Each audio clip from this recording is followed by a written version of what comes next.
Imagina só, encontrar um investimento por aí com um rendimento de dividendos de mais de 11%. Pois é, essa é a promessa da Goldman Sachs BDC, ou, para facilitar, GSBD.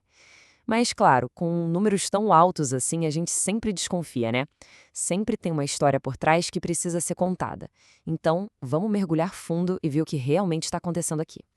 O primeiro número que salta aos olhos quando a gente analisa a GSBT é exatamente este: um dividend yield, ou rendimento de dividendos, de aproximadamente 11,5%. É um número, vamos combinar, impressionante. E ele já nos faz pensar imediatamente se isso não é bom demais para ser verdade. Será que um retorno desse tamanho é sustentável? Essa é a pergunta de US$ 1 milhão. E para a gente conseguir responder, primeiro a gente precisa entender de onde vem esse dinheiro, qual é a mágica por trás da operação. Então vamos começar pelo básico, o modelo de negócio. Como é que uma empresa como a GSBD consegue gerar retornos tão acima da média do mercado? Bom, a resposta está toda na sua estrutura. A GSBD é o que se chama no mercado de Business Development Company, ou BDC. Falando de um jeito bem simples, é como se fosse uma empresa de capital aberto que funciona como um banco de investimento, só que focado em empresas de médio porte.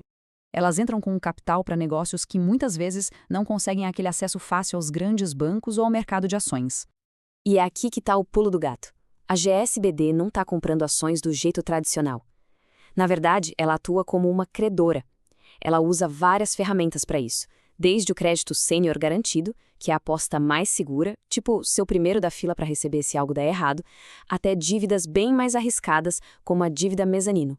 E claro, dívidas mais arriscadas pagam juros bem mais altos, e é daí que vem uma boa parte desses retornos elevados. E para onde vai todo esse dinheiro?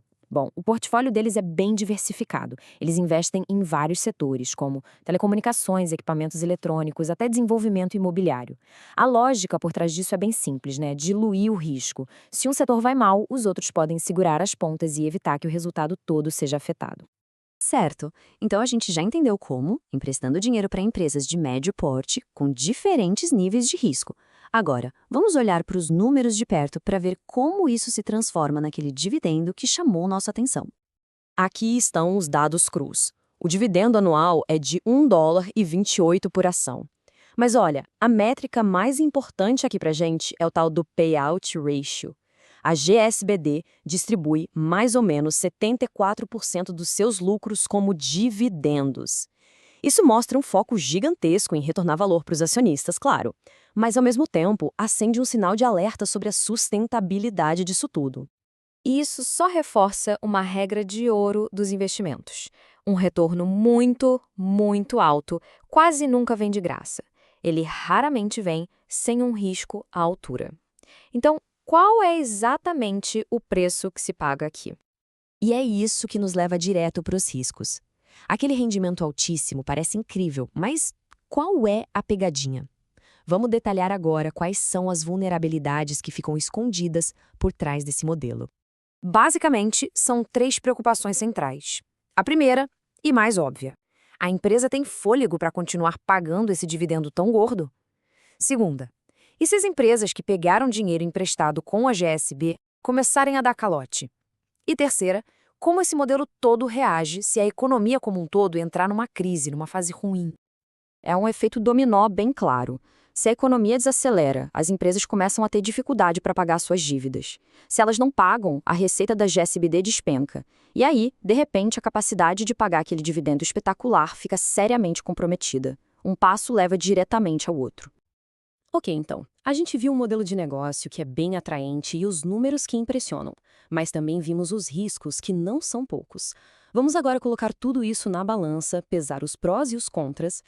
De um lado, os pontos fortes são bem claros. Um rendimento de dividendos super atraente, o selo de qualidade de uma gigante como a Goldman Sachs na gestão e, claro, um fluxo de renda que parece constante. Do outro lado, os pontos fracos são quase um espelho disso. A sustentabilidade desse dividendo é a grande dúvida, existe uma exposição direta ao risco de calote e uma sensibilidade enorme a qualquer soluço da economia. E no fim do dia, a gente volta para a pergunta fundamental de qualquer investimento. A análise deixa bem claro que este é um caso clássico de alto risco em troca de uma alta recompensa. Não tem resposta certa ou errada aqui, mas entender essa dinâmica é o passo mais importante.